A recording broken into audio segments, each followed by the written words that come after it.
You're listening to The Murder in My Family, brought to you by AbJack Entertainment. Be sure to check out some of the other great true crime podcasts from this network, including Missing Persons, DNA ID, Scene of the Crime, Zodiac Speaking, Beyond Bizarre True Crime, Citizen Detective, and Campus Killings. All of these podcasts are available for you to binge on right now, wherever you listen to podcasts. Subscribe where you're listening to this podcast so you don't miss an episode. The views and opinions expressed by guests on this podcast do not necessarily represent those of the podcast, its host, or sponsors. If you would like to discuss the murder in your family on this podcast, please be sure to visit themurderinmyfamily.com for more information. You can support this podcast by visiting patreon.com/themurderinmyfamily. This episode may contain unsettling material or subject matter. Listener discretion is advised.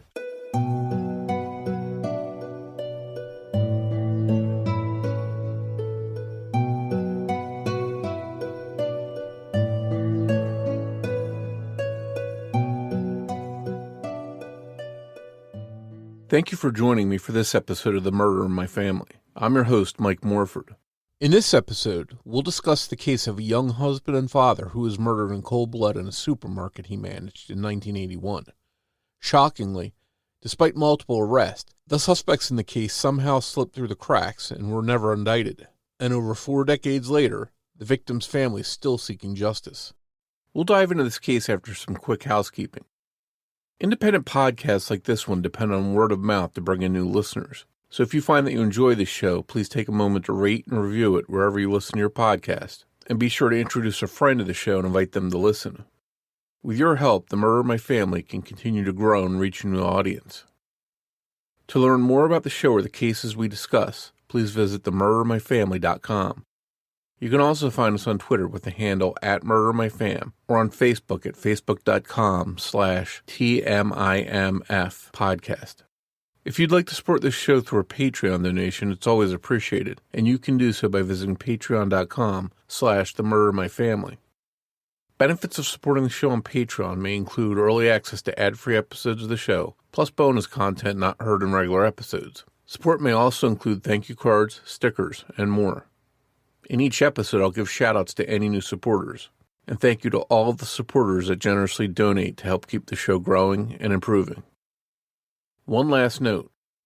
Please support any of the sponsors that you hear on The Murder in My Family, the way that those sponsors support the show. It's with our sponsor support that this show can go on and continue to provide a platform to share these stories with you in every episode. Thank you. And now on with the show. Robert Douglas Lamp II was born on September 17, 1953 in West Virginia, to parents Robert and Janice Lamp. He was one of 6 siblings, all boys. One of his brothers, Olin, is our guest in this episode. While in high school, Robert, or Robbie as he went by, was an accomplished baseball player who was scouted by pro baseball teams. It was his dream to play in the pros. He graduated from Hedgefield High School in 1971. When Robbie's parents divorced, and his mom found herself raising her 6 sons alone on a teacher's salary, Robbie pitched in and began working to bring money into the household in order to help his family survive. Along the way, an injury derailed Robbie's baseball dreams, and he was forced to look for another path for his future. It was while working to support his family that he began in a supermarket and worked various jobs, eventually working his way up to store manager. Robbie fell in love and married his wife Sharon in April 1975. They lived in Martinsburg, Virginia for a while, and then got an apartment in Ellicott City, Maryland in 1978. Their daughter Jennifer was born there that same year. Eventually, the young family decided to make their home in New Freedom, Pennsylvania, buying a home there in 1980. Robbie excelled in his career as manager of Grand Union Supermarket. In fact, he did such a great job that Grand Union asked him if he'd be willing to run a store in Hillandale, Silver Spring, Maryland, a store that was in need of a good manager. It was a good opportunity for Robbie, but it meant that he'd have to travel there frequently, as opposed to uprooting his family and moving there. His young family had just settled in Pennsylvania, so Robbie decided to take on the task, traveling back and forth between Pennsylvania and Maryland. Once he got there, Robbie fit right in with his co-workers and got the store running smoothly by the spring of 1981. In March of that year, a Safeway store in Hillandale right up the road from Grand Union was robbed, and one of the employees was shot. The incident was a reminder to Robbie that he and his team at the Grand Union needed to be vigilant. Robbie had been trained that if he or his store was ever robbed, to cooperate and keep himself, his employees, and his customers safe. In an effort to achieve that security and feeling of safety, Robbie requested from corporate security for his store, but they weren't able to accommodate his request, and all that Robbie and his team could do was stay vigilant in case they found their store being robbed. Just before 9 p.m. on March 27, 1981, the unthinkable happened. The Grand Union store was robbed by 3 men. One man stayed outside as a lookout, and 2 others entered the store with guns. They immediately confronted the cashier at the register and the customer who was in the middle of checking out. It was a rather quiet night in the store, and the commotion caught the attention of Robbie, who was working in the back of the store, along with another employee, Tom Ponton. The pair walked up to the front of the store to see what was happening, and were confronted by the robbers. All of the employees and customers were forced to lay down on the floor. Robbie's training kicked in, and he fully cooperated with the robbers. They told him to open the store's safes, and he complied. Robbie's goal was to give the men what they wanted and get them out of the store as fast as possible and keep everyone safe. After the men got what they wanted from the safe, Robbie was also forced to the ground. Tom Ponton was next to Robbie on the floor. You'll also hear from him in this episode as he recounts the events of that terrible night. Without warning or provocation, one of the gunmen opened fire. The shot struck Robbie in his back. The 2 robbers fled the store. It was an incident that seemed to have happened fast. The robbers were gone, but Robbie was laying on the floor dying. As you'll hear from Tom, at first he didn't even realize that Robbie had been shot. Sadly, Robbie died there on the floor of the Grand Union, but thanks in part to his actions, everyone else in the store was safe. Police were tasked with breaking the news to Robbie's family that he was dead, but before they even officially notified them, Robbie's brother Olin learned from a police contact he had that his brother was gone, killed in a senseless and violent act. Robbie's young wife, Sharon, was left to raise her and Robbie's daughter, Jennifer, alone. Sadly, Sharon never remarried, and Jennifer, who was very young when her father died, was forced to grow up without him in her life. Police began searching for the robbers who had killed Robbie in cold blood. Initially, it doesn't seem that they thought the robbery and murder was connected to the Safeway incident right up the street, but this changed by May 1981, when detectives linked the Grand Union and Safeway incidents to a third robbery that involved the shooting of a security guard and police officer. A Washington Post article detailed that 22-year-old Leroy Jenkins had been arrested in connection with Robbie's case and the Safeway incident. Another man, 25-year-old Jerome Dudley, was also in custody. It seemed as if justice was at hand for Robbie's family, but then, literally nothing happened. Olin wondered for years what had happened in his brother Robbie's case. Decades later, he eventually located and linked up with Tom Ponton, the Grand Union employee who was on the floor next to Robbie when he was killed. The 2 men forged an alliance to figure out what had become of the men who they thought decades before would be held accountable. In early 2023, Olin and Tom discovered that there is no record of either of the 2 suspects being indicted for Robbie's murder. It turns out they were arrested and charged, but never indicted, and never convicted. And to date, no one's ever been indicted or convicted for Robbie's murder. A cold case unit reviewed Robbie's case file, but found nothing that would allow authorities to actively investigate the case or pursue charges. Montgomery County State's Attorney Office spokesperson Lauren DeMarco has confirmed that there isn't enough evidence today to charge anyone in the case. Jenkins passed away in the early 1990s, but Dudley is still alive. In an effort to get to the bottom of things, Olin and Tom filed FOIA requests and reached out to reporter Paul Wagner of NBC News 4 out of Washington, D.C. Paul tried to dig into just exactly what happened and how these 2 potential killers slipped through the cracks. He reached out to Dudley, the surviving suspect in the case, but he apparently had no interest in cooperating with their efforts to get answers. More than 40 years after the murder of Robbie Lamb, it seems as if his family is no closer to getting answers or justice. Robbie's daughter now is grown and has 3 children of her own who were never able to meet their grandfather. And as I mentioned earlier, she grew up without her dad in her life. It's still a mystery why Robbie Lamp had to die that day. He wasn't trying to play hero. He did exactly as he was instructed to do. He cooperated fully, but was shot in cold blood. If you happen to know anything about the murder of Robbie Lamp, I suggest you reach out to Paul Wagner at NBC News 4 in Washington, D.C., or contact the Robert Lamp Murder, Still Unsolved After 42 Years Facebook page run by Robbie's brother Olin. As I mentioned earlier, you'll hear from both Robbie's brother Olin and Tom Ponton, who survived that terrible day in 1981. They talk about their efforts to get answers and justice after more than 4 decades. Those conversations are coming up in just a moment.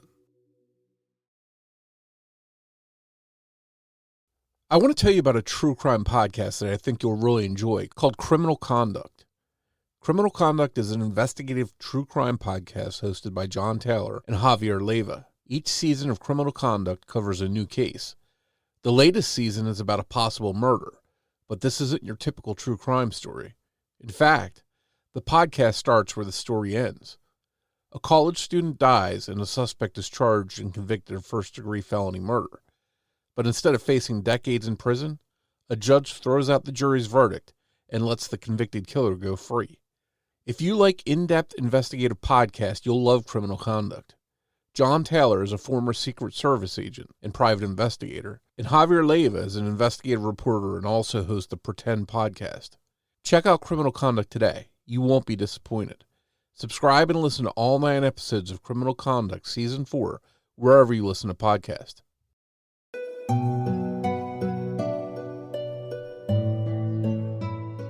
Hi, Olin, and thank you for coming on The Murder of My Family to discuss your brother Robert's case with us today. Thank you for having me, Mike. Glad to be here. Happy to have you here, and I know you're working to get the word out, and so his case isn't forgotten. Your brother's case is frustrating in a lot of ways, and first off, he was murdered in cold blood during a commission of a robbery. He was cooperating fully during that robbery, and then after he was killed, the suspects in that case, potential suspects, slipped through the cracks and avoided justice through some mysterious circumstances, which we'll get into. But before we get into all of that, can you tell us a little bit about your brother, what he was like, maybe share some of your memories of him? Sure, I'd be very happy to. Robbie is my oldest brother. I'm a family of 6 brothers. I'm number 3, and Robbie was the oldest. And Robbie was just a terrific guy. You would be hard pressed to find anybody who could have ever said a bad word about him. Great student in school, National Honor Society, 3-sport letterman in high school. Was actually his best sport was baseball. He was actually being scouted during his junior year pretty heavily by the Pirates and the Reds and the Orioles. And I came from a very small school, and if you were an athlete, you pretty much played all 3 sports. And back then there were just 3 male sports: basketball, baseball, and football. And he was the quarterback on the football team. And his senior year in football, he blew out his knee, and that pretty much ended any aspirations for baseball. He still played, but wasn't quite the same.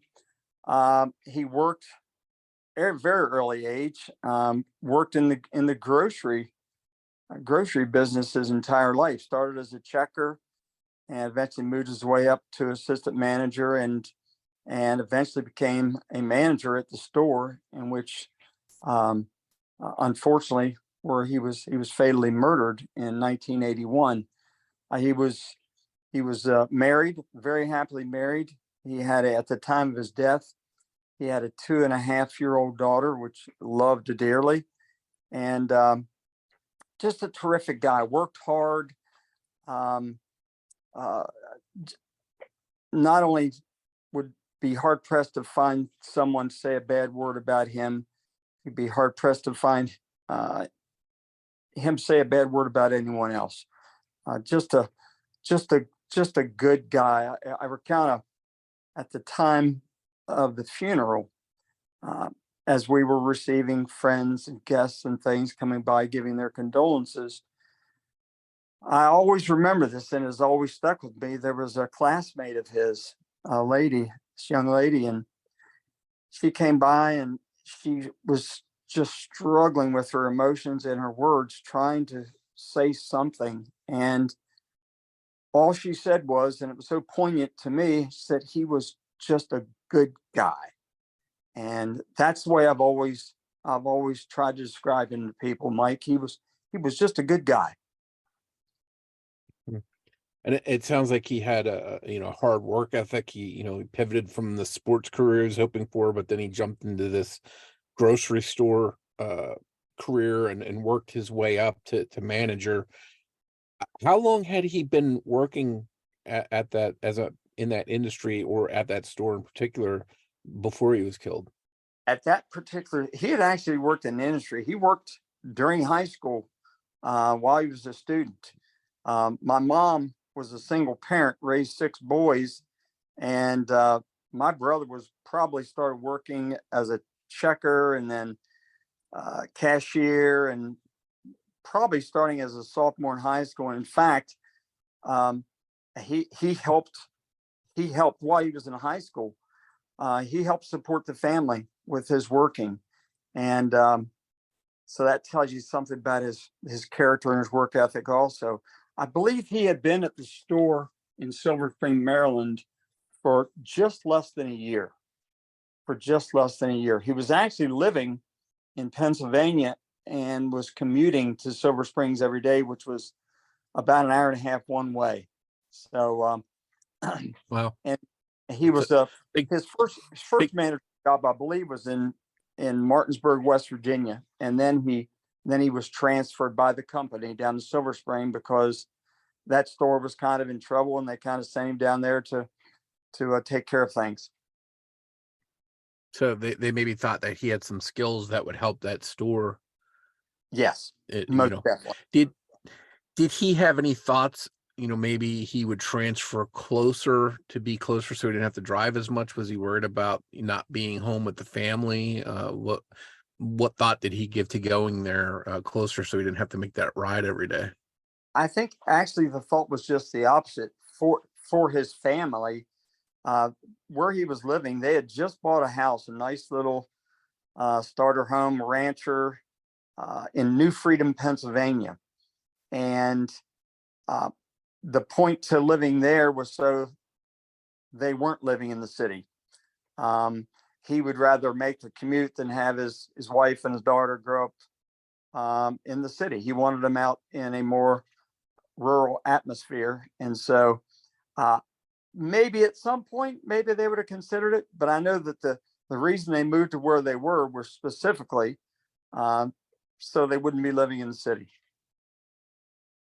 Okay, so he made that commitment to drive that way just to keep them in an area that he thought was a good, safe area for them. He did, exactly, Mike. Yeah.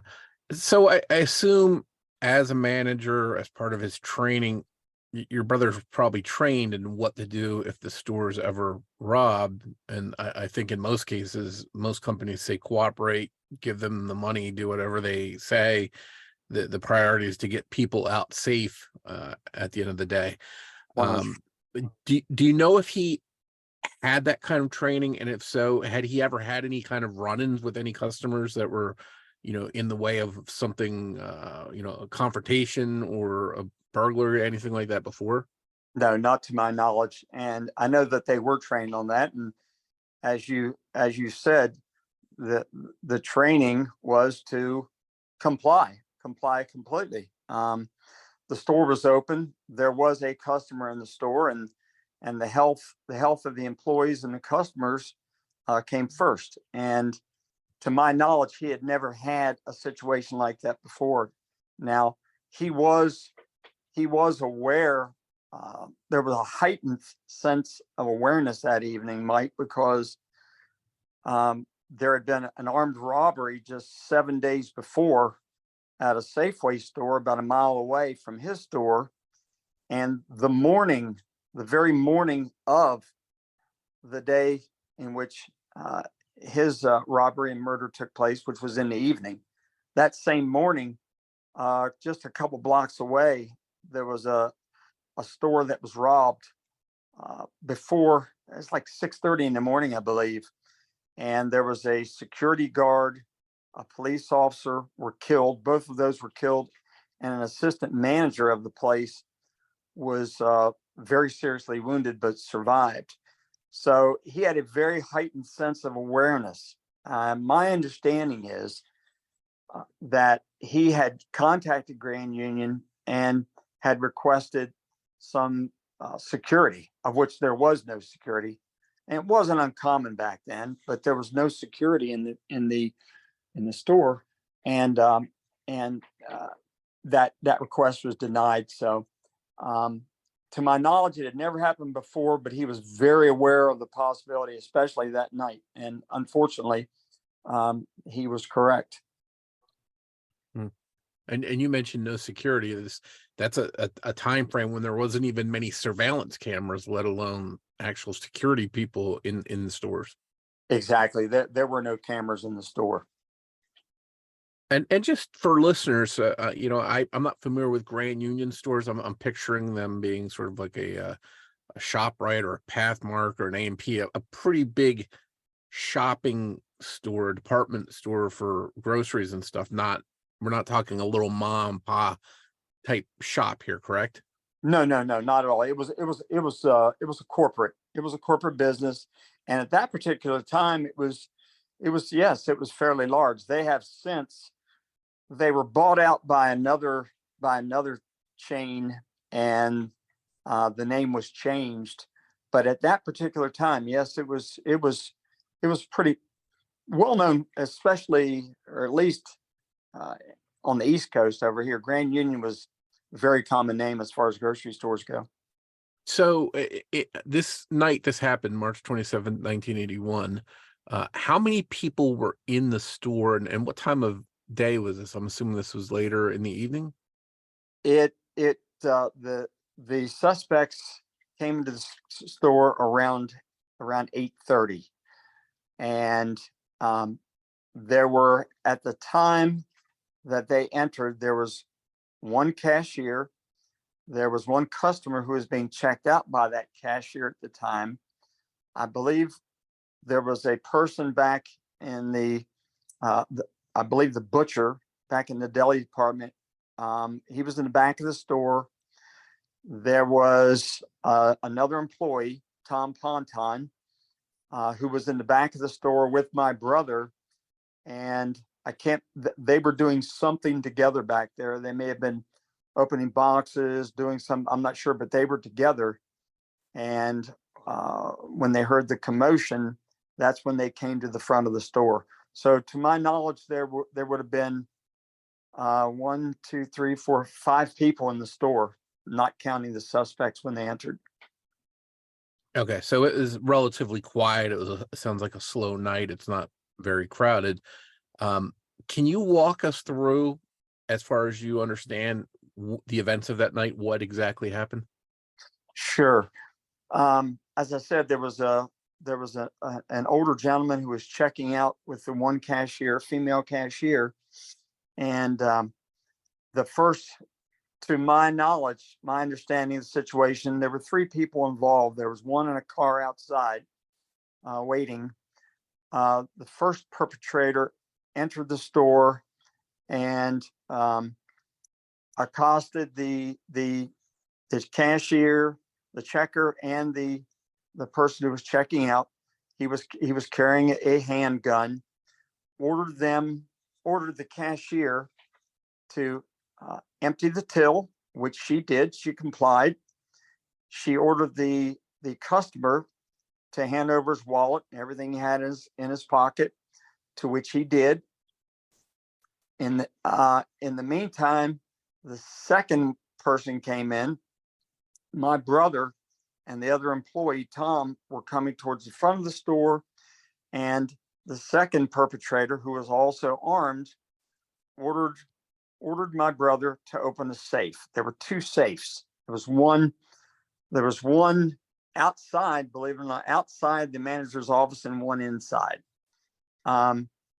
He was ordered to open both safes. He complied.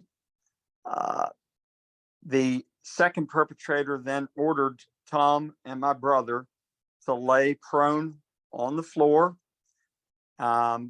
proceeded to empty the contents of the second safe.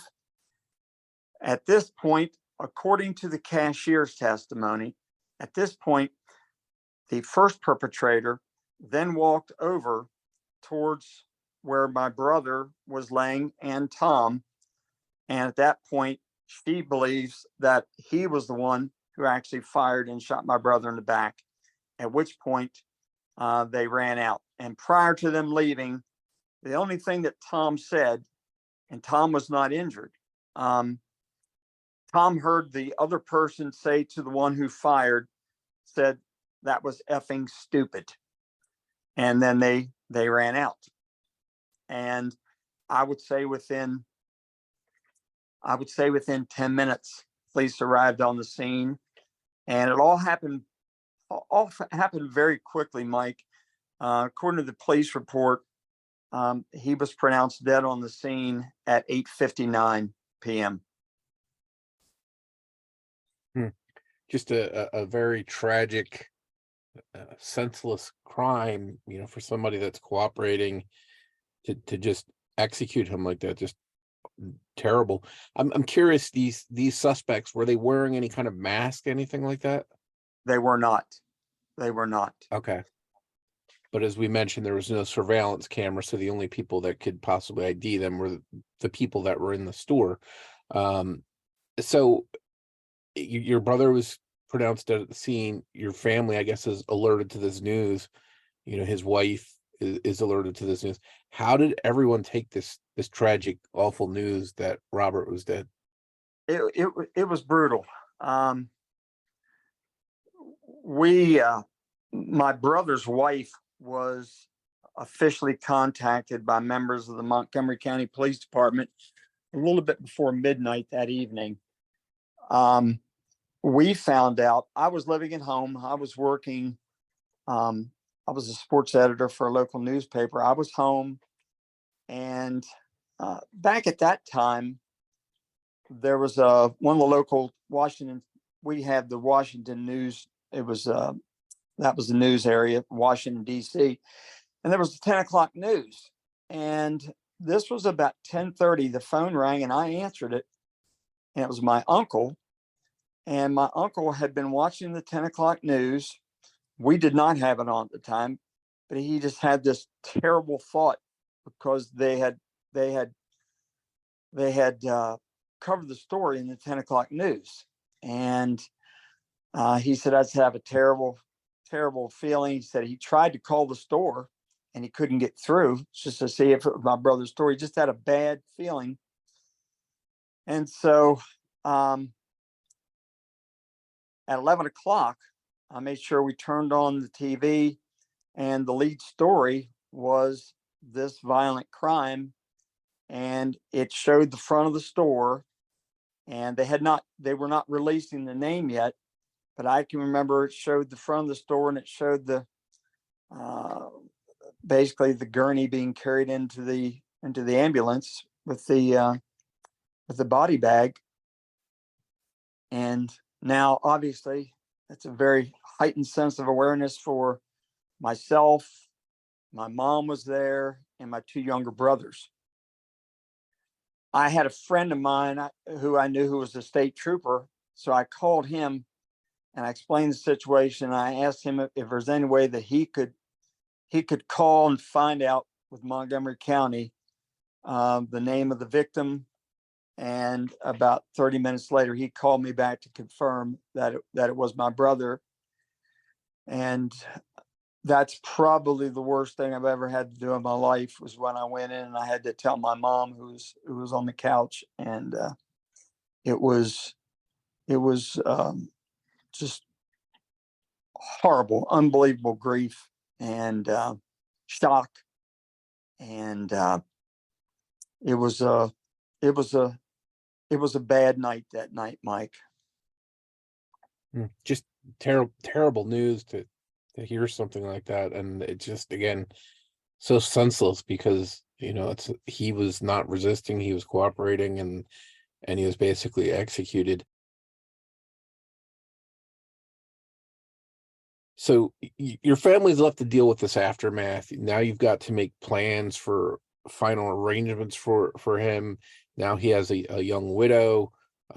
You have his daughter's going to grow up now without her dad. Just a whirlwind of things that you've got to deal with. But at some point, were you asking questions like, okay, are there any suspects?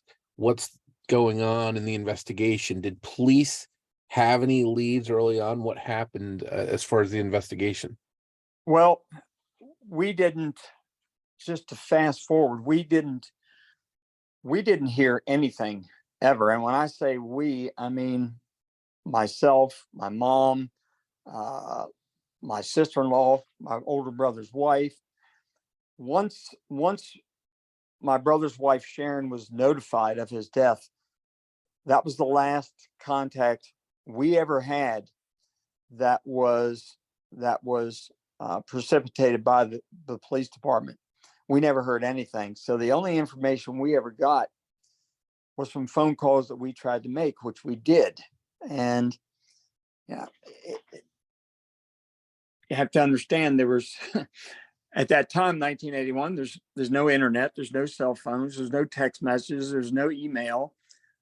So we were at the mercy of, calling, and we did. I in particular called, my older brother called, excuse me, on several occasions. Originally, we were told nothing but the case is still under investigation. Case is still under investigation. And that's when we would be lucky enough to actually get a hold of someone to speak to. The case was actually closed by arrest in October of 1981. I can remember a couple months after that calling, actually, it was a couple years after that, and I had called intermittently between then, but I would say probably about 1984, 1985. The most information I got was the people that were arrested are in jail. They are incarcerated. So from our understanding, okay, well, I would have thought that we would have been informed of the court proceedings, the trial, but okay, they're in jail. At least there's some justice there. Well, fast forward, 25 years later, we find out that in fact, the suspects in my brother's case had been in jail, but we found out that not only were they not convicted of my brother's crime, but that they were never even indicted. They were released. And that was a real gut punch. And so at which point, Tom and I, who over the years have been kind of researching the case in itself, we went into turbo mode, filed FOIA requests, made probably 100 phone calls to the state's attorney's office, the Montgomery County Police Department. Eventually, my FOIA requests were honored. We were able to get a meeting with the state's attorney's office and the Montgomery County Police Department. And sure enough, there were no indictments. They had been arrested and convicted on other violent crimes and drug charges. And the further kick in the gut was that we found that of those three original suspects, one of them had died in 1993, but the other two had already been released from prison. One was released in 2010, and the other was released in 2013. So our effort, my effort in particular at this point, has been to draw attention to the case, have the case reopened, which it has been, and try and bring justice for my brother 42 years later. So much to unpack here, because you've got And you mentioned, it was 1981, so your contact methods weren't as great as they are today. You would basically leave a message on an answering machine and wait for someone to get back to you, I imagine. But That's it.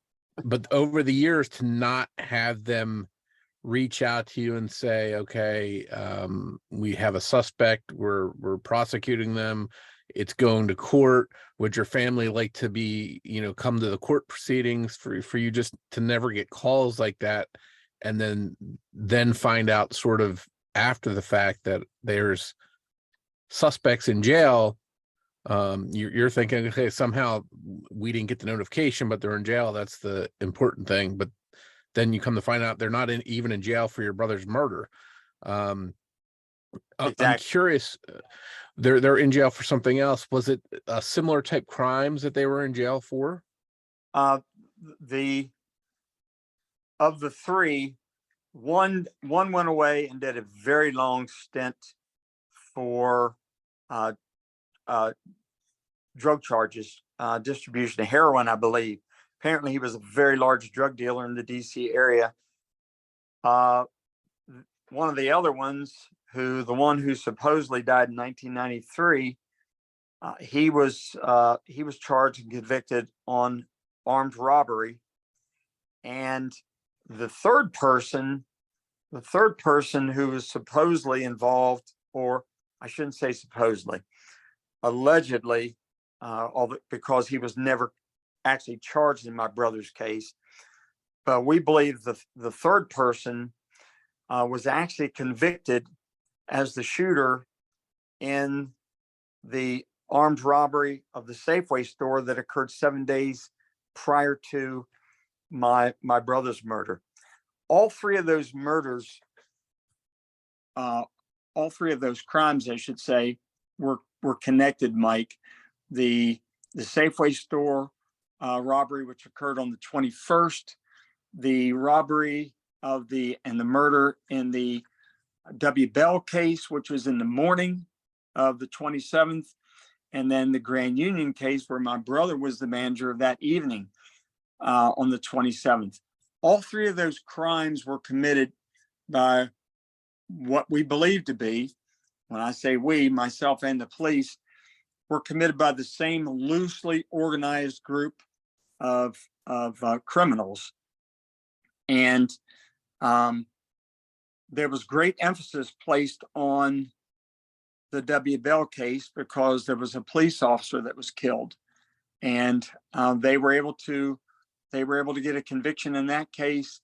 They got a conviction in the Safeway case, but in the case of my brother's murder, there was not even an indictment, and that's been kind of a gut punch also. Wow. So it seems like logical suspects in the other cases to be connected to your brother's case, but just no link officially ever made. And I assume that the one person convicted in the other ones is still in prison. No, he is. He was released in 2014. Wow. He's out. And that was after a murder of a police officer, no less. Oh, that one. I'm sorry. No. They were, let me clarify. It's our belief that the three people who were involved in the Safeway case were also the same three involved in my brother's robbery and murder.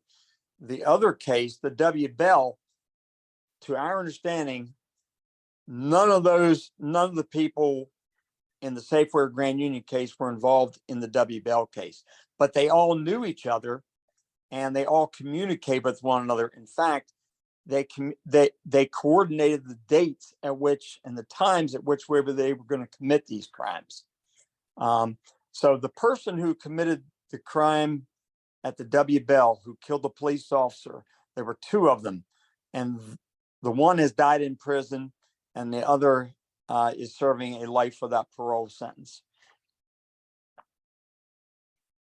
It sounds like a very ruthless group of dangerous people, and somehow your brother's case is the one that sort of slips through the cracks as not having anything connected or followed up properly procedures done. I'm curious, when you finally talked to the officials and called them out on this and said, "Hey, what happened here?"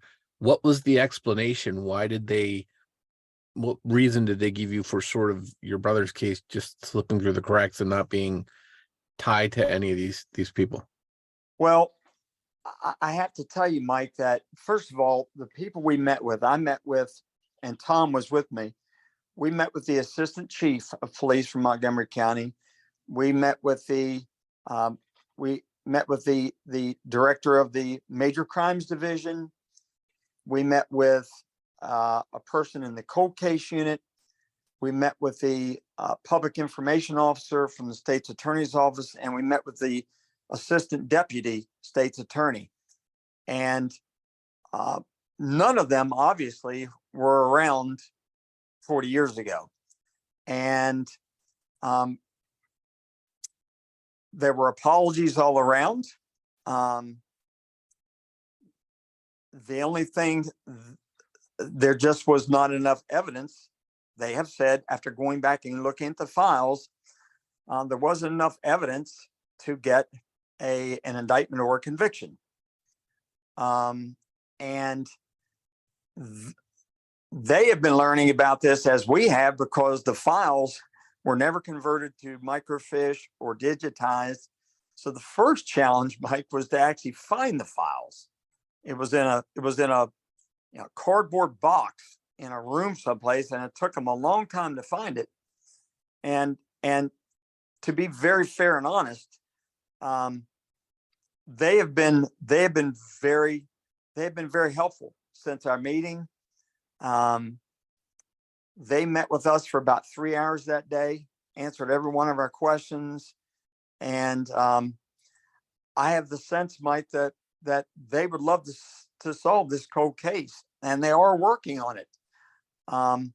But they're learning as they go also, because it was 40 some years ago. And the principal players who were involved in the case 40 years ago obviously have either died or have retired from the force. And that leads me to my next question. So out of the handful of people in the store that saw the faces of these shooters, because you mentioned they weren't wearing masks, how many are still around to provide a description of the people they saw that day? The gentleman who was checking out that evening, he has passed away. The cashier, and I should have mentioned earlier, after the first perpetrator who went to the cashier, after he ordered her to empty the till, he ordered her and the customer to lie prone on the floor. So they didn't actually see who fired the weapon, who fired the fatal shot that killed my brother. Tom, who was laying down beside my brother, as luck would have it, he wore glasses but didn't have them on at the time. So his ability to recall the face was somewhat compromised as well. And that was it. Like we said, there were no surveillance cameras at the time. And so there wasn't a lot in terms of physical evidence to go on at the crime scene, which has been one of the real stumbling blocks in terms of trying to solve this thing over the years. Just a very frustrating case, just all the way from beginning to where it currently is. And then you've got, a young daughter of your brother, your niece, who grew up without her dad. His wife was left widowed. I mean, how have they coped with this tragedy? I mean, does his daughter, she probably doesn't even remember your brother at this point. She doesn't. And she longs for information about him. And during my investigation and what I've done, I've tried to keep her up, and she's always been interested in finding out what we're doing and how things are going with the case. Interestingly enough, we just had our family reunion this past Saturday, and she was there with her husband. and her 3 daughters. So my brother never got to see his granddaughters. The oldest of which just recently graduated from high school, will be going to college. His wife, Sharon, my family has continued to remain close with her. She comes to all of our family functions. She never remarried. She has been able to compartmentalize the tragic event and move on. We don't talk about it a lot, but the fact that she never remarried, I think, probably tells you a lot about how she dealt with that. Yeah, it would be a huge, decision and to do that, and then, that's different for every person, I assume, but it probably also says something about your brother that he was that important to her. And I'm curious, not having your big brother in your life for all these years, for 42 years, what have you missed most about not having him around? Yeah, he was kind of larger than life for me. We were separated by 3 years, but he always seemed so much older and wiser than that, even when we were younger. And he was very much like a paternal figure. And that's someone that having never really had a father, that was something I always missed. And all of my brothers were extremely close and always have been. And my second, number 2, next oldest brother, he's terrific. And but there's something about the oldest and having that paternal instinct and being able to go to him and just have conversations about life and growing up and doing things. And when your family is affected by violent crime like that, and someone is ripped out of your life so senselessly, it leaves a void. There's no question about it. And you have to move on. How has it impacted me the most? Beyond that, it's really solidified how I look at life, because I've always told people that, the best way to honor those who have gone before us is to continue to live your life and live the life, the best life you can for them, because they never got that choice. And I'm here and I can make choices. And the other thing is, tomorrow is not guaranteed. And like my mom always used to say, do as much good as you can for as many as you can for as long as you can. And each day is a gift, and look at it that way, and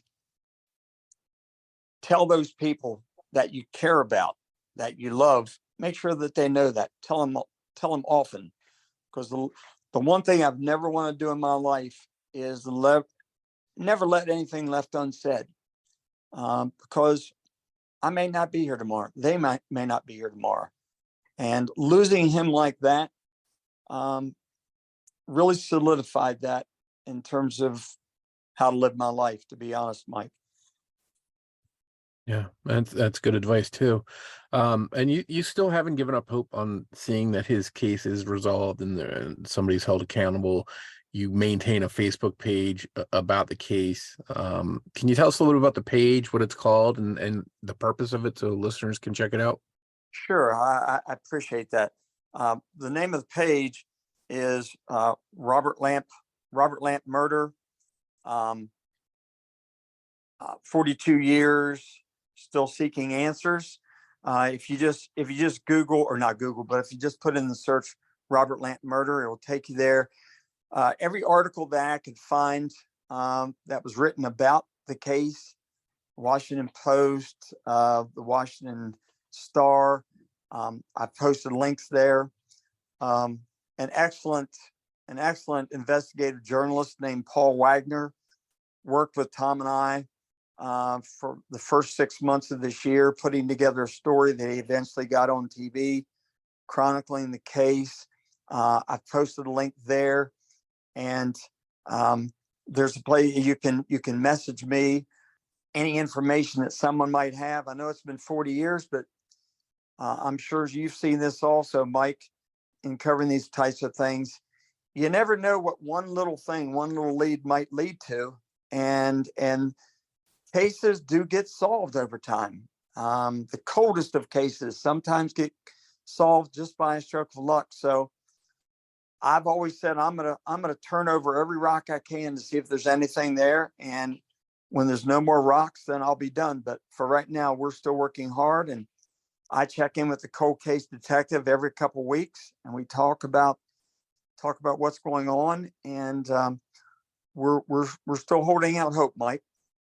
Well, that's good advice. Keep that hope out there and keep it going, and don't give up, because as you mentioned, there are cases solved all the time that are old, and it just takes the right person, maybe somebody that has a little nugget of information, and for them to be reminded and come forward with it. Maybe it helps break the case. And again, anyone out there that has information or wants to learn more about Robert's case, go check out the Facebook page, and we'll also put links to police contact information in the episode so people can come forward and share information with them too. I can't thank you enough, Olin, for coming on to discuss your older brother's murder with us. Very senseless and very tragic, and I appreciate you helping us get to know him a little bit better. Thank you very much, Mike. I appreciate you having me on, and I thank you for what you do. You're doing a great thing. Appreciate it.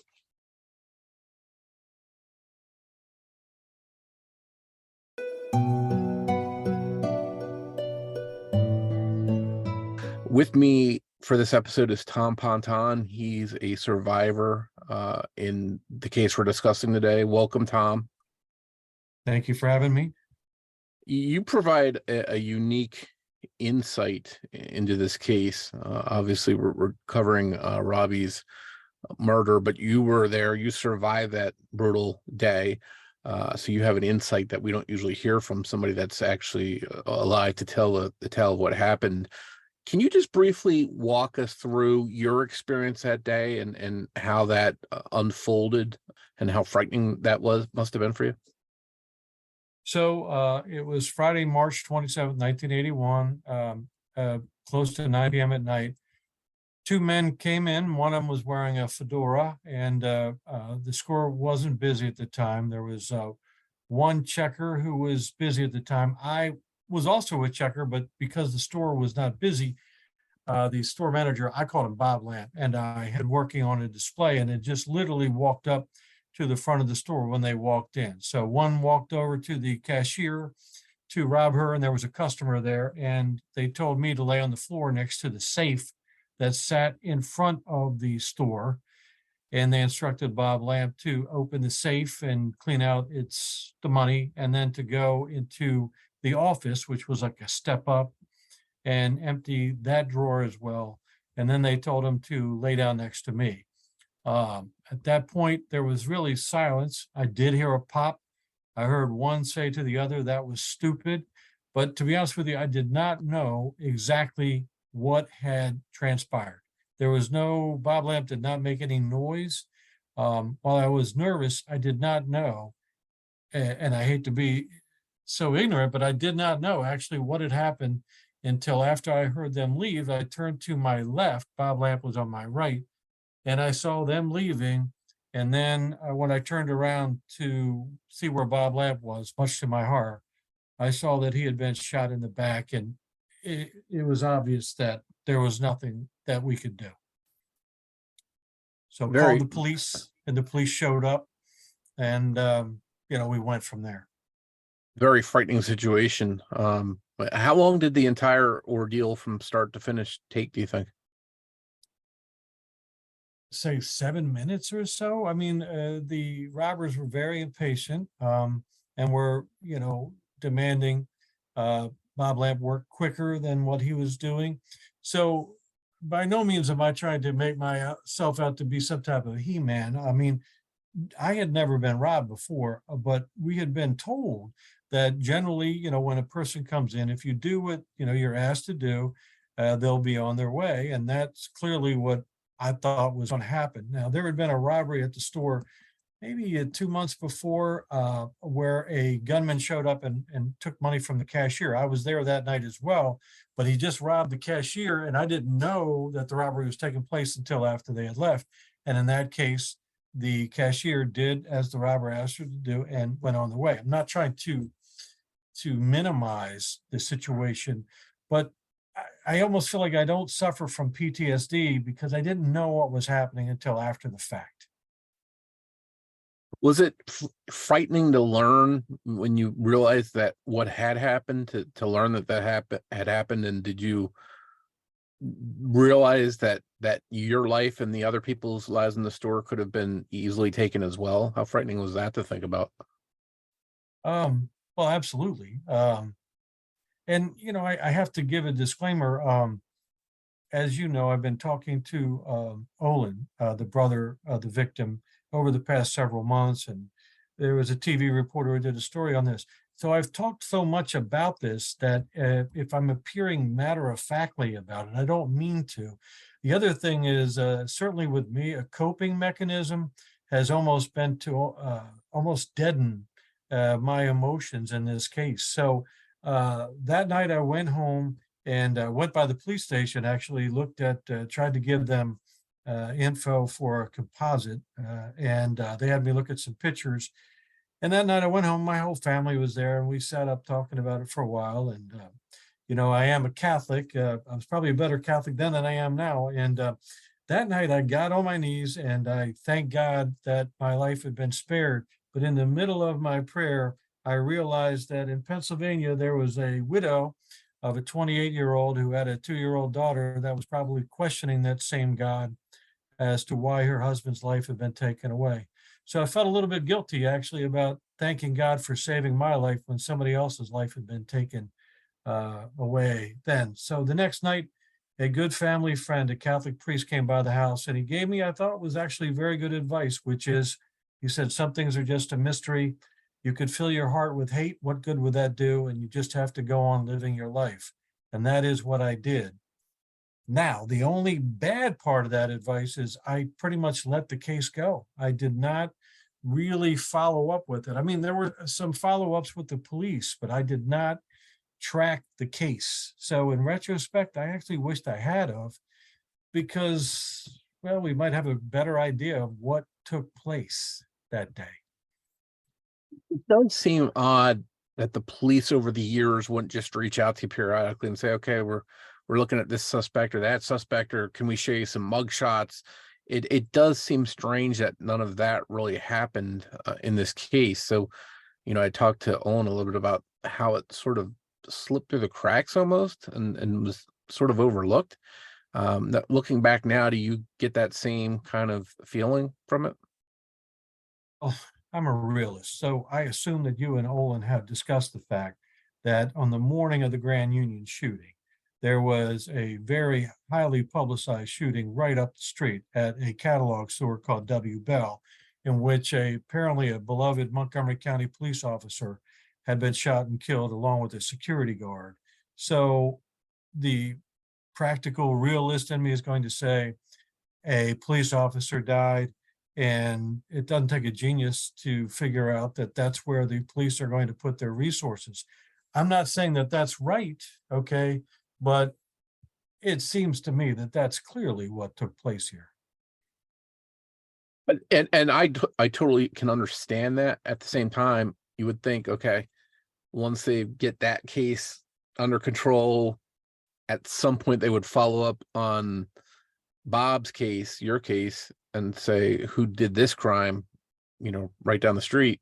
And just for all these years to really never have a conclusion, it just sort of seems strange to me. And I remember I think it was the DA in this case recently saying if these same guys that were looked at in this case were charged today, they wouldn't have been charged because the evidence was lacking. I'm curious, going back now, all this time later, have you looked at the photos of these two guys that they think may have been involved here and said in your mind that these might have been the same guys that you saw that day? Um, yeah, I've done that. There was a multitude of questions there. I'm trying to figure out how to go about answering it. Look, um, it doesn't take a genius to start to think that perhaps some type of deal maybe was made. I mean, so here's what would happen. I really, as I told you, I tried to put this behind me, but every year when March 27th would roll around, I would just think about what had transpired. And I wrote an essay which got published in the Washington Post in 2004 about the incident. Now, I didn't get into the mechanics of who did it. It was more about what happened and my efforts to cope with the situation. Um, but it just, so I would call, and they always said the same thing, that they thought that all of these crimes were related. There had been a shooting at the Safeway across the parking lot the week before. And that, so what I was told is that these crimes were related and that the perpetrators, more than likely in the Grand Union incident, were incarcerated. And I let that go. I was like, yeah, okay. And that's what I was told numerous times when I had placed that phone call. There's a part of me that can't help but think that somehow some type of deal was made in the Grand Union case to try to get to the person who shot the cop. That's just, I'm not angry about that, but it's certainly a suspicion I have. Yeah, it's definitely some unanswered questions. It seems like. I want to shift to you. You mentioned you sort of went on with your life, and on that date, you would look back and sort of have these memories of that and what happened. But then eventually, you teamed up with Olin, Bob's brother, to sort of rehash this whole situation and get back into that. Can you tell us how that happened and how long you've been working with him and what kind of things you guys have done together? So on like the very last day of 2011, I got an email out of the blue from Olin, who had come across the essay that I had written in the Washington Post in 2004. And he asked if I was the person who wrote it. He had looked me up online and found me, and I confirmed it. And in one of his emails to me, he just said, we always wonder what happened that night. And we were curious as to whatever became of the perpetrators. And if you ever have the ability to help us find those answers, being that you live down there, I would deeply appreciate it. So it took me 7 years to act on that. I was a very busy guy in 2011, raising my family and jobs and so forth. So I had a connection to a Montgomery County police official who to this day wishes to remain anonymous. And he came to my office and we sat down and we talked about the case, and he gave me a bunch of information. The problem with that is the more you learn, sometimes the more questions you have. So it didn't answer all the questions. In fact, much of what he told me, Olin and I have since basically found online anyway. I'm not faulting him. I appreciate the fact that he did come by. But that meeting came about because Olin asked me to do that. And I felt an obligation to Olin. And honestly, I felt an obligation to Bob Lamb, whose my last image of him was lying helplessly on the floor at that grocery store in a pool of blood. So that was 2018. And I reached out to Olin and I gave him some information, and he responded and said, thank you. So honestly, I thought he was a little disappointed that I didn't find out more or that I hadn't done enough. He didn't say that, but his answer was very brief to me. As it turns out, he was going through some times at that moment in his life. And so anyway, this past December, I just so happened to do a podcast on a different subject at a radio station in town. And I saw a guy named Paul Wagner, who I worked with in radio years ago, who was doing a true crime podcast for the local news station in DC, WTOP. It just so happens he also is a crime reporter on News 4, Channel 4, NBC in DC. And I reached out to him, and he was very interested in the case. And he asked if I had a way to reach out to the family, which I did. And Olin, who is now retired, was more than interested in trying to get involved and to learn what happened. So actually, the three of us, the reporter, Olin, and myself, began trying to unearth as much information as we could about the case. But I still stick with my story. Not that I don't want to find out the truth, because I do, because I've always been curious as to what happened. But honestly, I got involved in this is because Olin asked me to, and I feel an obligation to his deceased brother.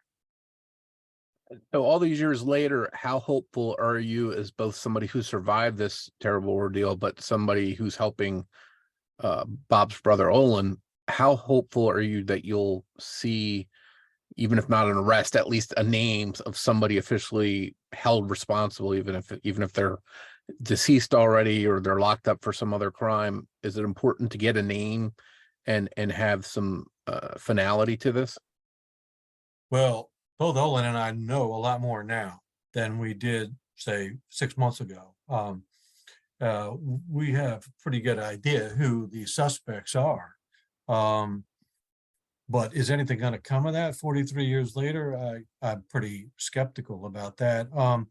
A friend of mine who's in law enforcement, when I began this in February, he said to me, he goes, look, I understand why you're doing this, but I don't think you're going to find what you're looking for. And I've had others say, oh, you're looking for closure. Well, you know what? I don't know if there is such a thing as closure. And as I said before, I've deadened my soul on this issue that I don't, and Olin and I have talked about it, and I don't want people to get angry at me, but I don't even know what I'm looking for here at this point, other than I promise to try to find the answers. The family, they're definitely interested in trying to find out who did it and seeing that person prosecuted.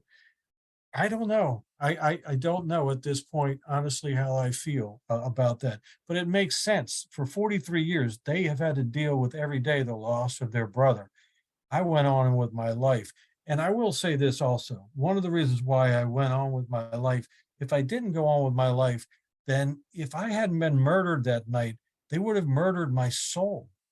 And I can't have my soul murdered. I have to go on with who I am. I just do. So I'm not trying to be, how should I call it, milk toast about it, but I just don't know what we're going to find. So I'm still interested and intrigued and certainly willing to help, but I don't know where the answer is going to be. I think either way, Olin has an ally in you, and just the two of you. You mentioned more than you did even 6 months ago, so it seems like you guys are making some kind of progress, and I hope you guys keep working together and that you are able to find out some kind of information, whatever you can gather, and hopefully at least that provides some kind of answers in the case. So this I can tell you, because in my job here, I work at DeMatha Catholic High School. I helped a family out who, it's a long story, but it was a crime story, and myself and others helped that family out big time to try to help them find the truth. Now, the advantage I had in that situation, it was right after the situation occurred. So, the evidence couldn't necessarily be lost in time as it is now. Where am I going with this? It's this. If I told you before, there's a part of me that wished that I had been on the police more after it had occurred, because I think that pressure sometimes forces the police, and I'm not criticizing them, but it forces the police to focus on the issue. So there's murders committed every day, but the old adage, the squeaky wheel gets greased, I think is applicable. So I mean, you do have to be careful about how much, say, one would get involved in a murder case. I understand that. But at the same time, I do think you almost have to be in part your own detective at times to try to lead the police, or to get them to stay on the ball. The crime reporter I'm talking about, Paul Wagner, he told me the same thing. Murders happen every day. And, they'll look into a case, but then, they'll get assigned another case. And then, a week or two goes by. And I am not faulting the police for that. It's, they're sadly, I mean, these things happen a bunch and their attention will get diverted. So you got to be your own detective at times. You just do. Yeah. So the one thing I got to say, it's just a little verse. So I write all kinds of different things, but I think this last verse kind of just expresses my feelings. And it's the answers to life are not cut and dry, and you can drive yourself crazy in questioning why. There's good, there's evil, there's love, there's hate, and some fall victim to cruel twists of fate. And I still don't know why Bob Lamb died. I sat down, I reasoned, I've analyzed, and the questions will haunt me to my dying day, why his good life was taken so sadly away. Those are very deep words, and it sounds spot on. Just a very cruel and senseless, tragic waste of a life. So, thank you again for coming on and sharing your experience with us. Thank you. Thank you once again for joining me for this episode of The Murder of My Family. I'd like to thank Sonny Landon for writing and research assistance in this episode. We'll be back here soon with an all-new episode of The Murder of My Family, and I hope you'll join me for it. But before you go, remember that every murder victim means something to somebody.